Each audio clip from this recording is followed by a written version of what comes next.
क्या आपको लगता है कि आपकी उंगली में चमकने वाला वो हीरा दुनिया का सबसे दुर्लभ पत्थर है? क्या आपको लगता है कि इसकी कीमत लाखों में इसलिए है क्योंकि यह धरती पर बहुत कम पाया जाता है? अगर आपका जवाब हाँ है, तो आप इतिहास के सबसे बड़े धोखे का शिकार हो चुके हैं। सच्चाई ये है कि हीरे दुर्लभ नहीं है, ये कोयले से भी ज्यादा आम है। धरती के नीचे इतने हीरे दबे पड़े हैं कि अगर उन्हें निकाल लिया जाए तो दुनिया के हर एक इंसान को मुट्ठी भर हीरे मुफ्त में दिए जा सकते हैं। तो फिर एक मामूली से पत्थर के लिए आप अपनी जिंदगी भर की कमाई क्यों लुटा रहे हैं? ये कोई चमत्कार नहीं है, ये एक बहुत गहरी और खामोश साजिश है।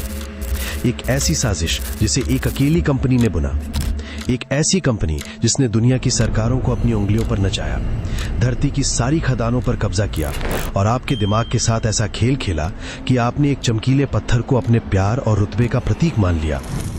आज हम उस कंपनी के काले साम्राज्य के दरवाजे खोलने वाले हैं।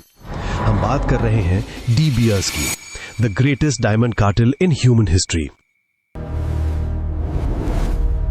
Chapter 1, the illusion of scarcity.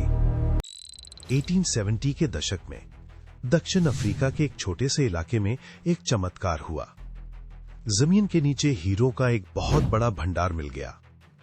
उस समय तक हीरे सच में दुर्लभ हुआ करते थे, जो सिर्फ भारत या ब्राजील की कुछ नदियों में मिलते थे। केवल राजा महाराजा ही इन्हें पहन सकते थे। लेकिन दक्षिण अफ्रीका में हीरों की यह खदान इतनी बड़ी थी कि पूरे यूरोप और अमेरिका के व्यापारी वहां टूट पड़े। बाजार में अचानक लाखों हीरे आ गए और यहीं से शुरू हुआ अर्थशास्त्र का सबसे बुनियादी नियम, सप्लाई और डिमांड। जब कोई चीज बाजार में बहुत ज्यादा आ जाती है तो उसकी कीमत मिट्टी के भाव हो जाती है। निवेशकों में दहशत फैल गई, हीरों की कीमत तेजी से गिरने लगी। अगर ऐसा ही चलता रहता तो आज हीरा कांच के टुकड़ों के भाव बिक रहा होता। लेकिन तभी इस खेल में एंट्री होती है एक ऐसे इंसान की जिसने पूरी दुनिया का नजरिया बदल दिया। सेसिल रोड्स ने समझ लिया था कि हीरों की कीमत उसकी असल कीमत में नहीं बल्कि उसकी कमी में है। उसने दक्षिण अफ्रीका की छोटी बड़ी सभी खदानों को खरीदना शुरू कर दिया और 1888 में उसने एक ऐसी कंपनी की नींव रखी जो आगे चलकर दुनिया का सबसे बड़ा और खतरनाक कार्टेल बनने वाली थी। इस कंपनी का नाम था De Beers consolidated mines. Chapter 2, the syndicate. De Beers कोई आम कंपनी नहीं थी, ये एक सिंडिकेट था। सेसिल रोड्स का फॉर्मूला बहुत सीधा था। अगर दुनिया की सारी खदानें मेरे कंट्रोल में आ जाएं, तो मैं तय करूंगा कि बाजार में कितने हीरे जाएंगे। डी बियर्स ने एक बहुत ही चालाक रणनीति अपनाई। वे खदानों से हीरे निकालते तो थे, लेकिन उन्हें बेचते नहीं थे। लंदन में डी बियर्स के विशालकाय और खुफिया बेसमेंट बने हुए थे। उन बेसमेंट्स की तिजोरियों में लाखों करोड़ों हीरे सालों तक बंद रखे जाते थे। बाजार में जानबूझकर हीरों की भारी कमी पैदा की गई। वे दुनिया को सिर्फ उतने ही हीरे देते थे जितने से कीमत हमेशा आसमान छूती रहे। अगर दुनिया के किसी भी कोने में, चाहे वो रूस हो, ऑस्ट्रेलिया हो या अफ्रीका, अगर कोई नई खदान मिलती थी तो डी बियर्स अपना पूरा जोर लगाकर या तो उस खदान को खरीद लेता था या उस देश की सरकार के साथ एक सीक्रेट डील कर लेता था। अगर कोई व्यापारी डी बियर्स के खिलाफ जाकर अपने हीरे सीधे बाजार में बेचने की कोशिश करता तो डी बियर्स बाजार में अचानक बहुत सारे हीरे उतार देता, जिससे कीमतें इतनी गिर जाती कि वो व्यापारी पूरी तरह से दिवालिया हो जाता। और फिर डी बियर्स उसी व्यापारी की खदान को कौड़ियों के भाव खरीद लेता। ये कोई व्यापार नहीं था, ये एक ग्लोबल मोनोपोली थी, एक ऐसा एकाधिकार जहां पूरी दुनिया की सप्लाई सिर्फ एक कमरे से कंट्रोल हो रही थी। Chapter 3, the greatest marketing trick. 1930 का दशक आते आते एक बड़ा संकट खड़ा हो गया। अमेरिका में द ग्रेट डिप्रेशन आ चुका था। अर्थव्यवस्था डूब रही थी, लोगों के पास खाने के पैसे नहीं थे, तो वे हीरे क्यों खरीदते? डी बियर्स के गोदाम हीरों से भर चुके थे, लेकिन खरीदार कोई नहीं था। तब डी बियर्स ने इतिहास का सबसे बड़ा साइकोलॉजिकल गेम खेला। उन्होंने न्यूयॉर्क की एक मशहूर विज्ञापन एजेंसी NW एयर को हायर किया। उनका लक्ष्य था लोगों के दिमाग को इस तरह से हैक करना कि वे हीरो को पत्थर नहीं बल्कि अपने प्यार का सबूत मानने लगे।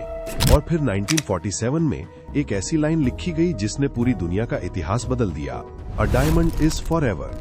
ये सिर्फ एक लाइन नहीं थी, ये एक ब्रेन वॉशिंग थी। फिल्मों में, मैगजीन में और विज्ञापनों में हॉलीवुड के बड़े बड़े सितारों को हीरे की अंगूठी पहनकर दिखाया जाने लगा। ये भ्रम फैलाया गया कि अगर कोई लड़का अपनी होने वाली पत्नी को हीरे की अंगूठी नहीं देता तो इसका मतलब है कि वो उससे सच्चा प्यार नहीं करता। डी बियर्स ने एक नया नियम भी बना दिया। एक सगाई की अंगूठी की कीमत लड़के की 2 महीने की सैलरी के बराबर होनी चाहिए।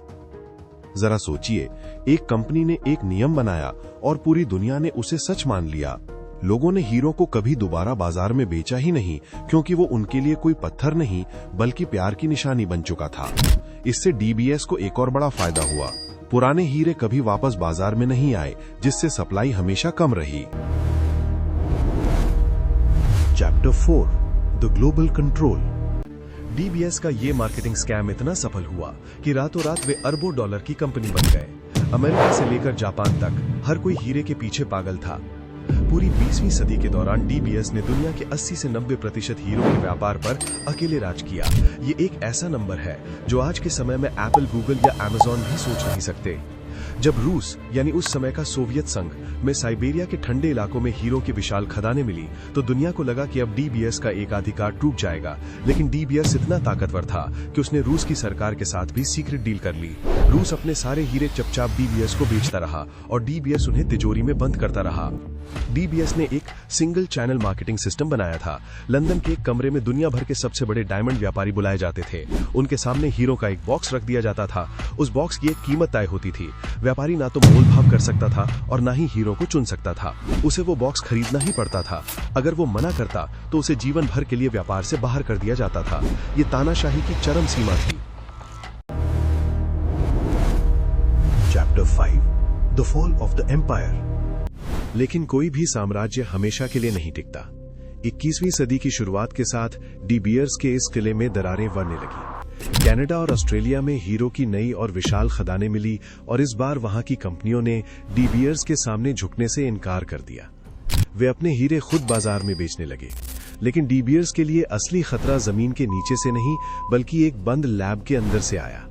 साइंस और टेक्नोलॉजी ने एक ऐसा चमत्कार कर दिया जिसने हीरो की पूरी दुनिया को हिलाकर रख दिया। Lab grown diamonds.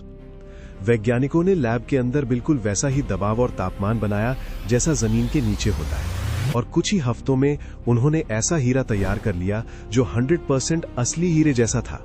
ये कोई नकली हीरा नहीं था। ये रासायनिक, भौतिक और देखने में पूरी तरह से जमीन से निकले हीरे के समान था। सबसे बड़ी बात, इस लैब ग्रोन हीरे की कीमत जमीन से निकले हीरे की तुलना में 70 से 80% कम थी। अचानक जो पत्थर लाखों रुपए का बिकता था वो चंद हजार रुपयों में लैब के अंदर बनने लगा। दुर्लभता का भ्रम पूरी तरह से टूट गया। आज की नई जनरेशन, जिसे मिलेनियल्स कहा जाता है, वो इस मार्केटिंग ट्रिक को समझ चुकी है। वे अब एक मामूली पत्थर के लिए अपनी सालों की मेहनत की कमाई बर्बाद नहीं करना चाहते। आज डीबीएस का बाजार पर वो कब्जा नहीं रहा जो कंपनी कभी दुनिया के 90% हीरो को कंट्रोल करती थी। आज उसका हिस्सा गिरकर 30% के आसपास आ गया है। Chapter 6 the investment trap. शायद आप सोचें कि चलो जो भी हो, हीरा एक संपत्ति तो है। अगर मैं आज 1 लाख रुपए का हीरा खरीदता हूं तो मुसीबत आने पर उसे बेचकर अपने पैसे वापस ले सकता हूं। अगर आप ऐसा सोचते हैं तो आप फाइनेंस की दुनिया के सबसे बड़े धोखे में जी रहे हैं। अगर आप सोना खरीदते हैं तो आप उसे किसी भी सुनार को कल वापस उसी रेट पर या मुनाफे के साथ बेच सकते हैं। लेकिन जरा कल उस शोरूम में वापस जाइए जहां से आपने वो चमकता हुआ हीरा खरीदा था और उसे वापस बेचने की कोशिश कीजिए।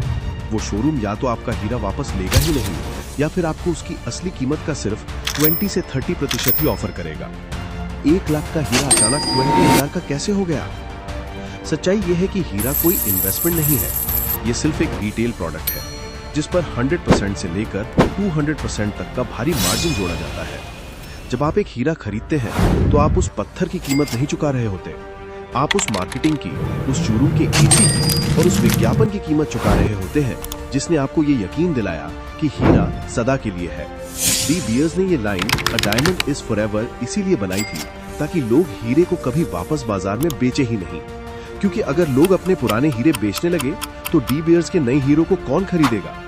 उन्होंने आपकी भावनाओं के साथ ऐसा डार्क फाइनेंस गेम खेला कि आपने खुद ही अपनी संपत्ति को जीरो वैल्यू का बना दिया। Chapter 7 the end game. लेकिन प्रकृति का एक नियम है, जो साम्राज्य धोखे और मोनोपोली की बुनियाद पर खड़े होते हैं उनका गिरना तय होता है। 21वीं सदी में साइंस ने एक ऐसा पलटवार किया जिसकी भनक इस खोखार कातिल को भी नहीं थी। लैब ग्रोन डायमंड्स, ये कोई कांच या नकली पत्थर नहीं है। एक मशीन के अंदर कार्बन को ठीक उसी तरह से दबाया जाता है जैसे जमीन के नीचे ज्वालामुखी दबते हैं। कुछ इन हफ्तों में एक ऐसा हीरा तैयार होता है जिसे दुनिया का सबसे बड़ा जूलर भी ये नहीं बता सकता कि ये खदान से निकला है या लैब से, और इसकी कीमत असली हीरे से 80% कम। अचानक से डी बियर्स का पूरा सिंडिकेट हिल गया। जो पत्थर उन्होंने 100 सालों तक तिजोरियों में बंद रखा था, वो अब फैक्ट्रियों में थोक के भाव बन रहा था। डी बियर्स ने इन लैब वाले हीरो को नकली साबित करने के लिए करोड़ों डॉलर फूंके, अभियान चलाए, लेकिन सब बेकार गया। आज की जनरेशन इस धोखे को समझ चुकी है। आज हालात इतने बदल चुके हैं कि डी बियर्स, जिसने कभी लैब के हीरो का विरोध किया था, आज खुद हार मानकर लाइट बॉक्स नाम से अपने खुद के लैब ग्रोन हीरे बेच रहा है। जो कंपनी 20वीं सदी में हीरो के व्यापार की भगवान हुआ करती थी, आज उसका साम्राज्य ढह रहा है। ये कहानी सिर्फ एक चमकीले पत्थर की नहीं है। ये कहानी इस बात की है कि कैसे एक कंपनी आपके दिमाग को कंट्रोल कर सकती है, कैसे वे तय कर सकते हैं कि आप अपनी जिंदगी की सबसे बड़ी खुशी किस चीज में ढूंढेंगे।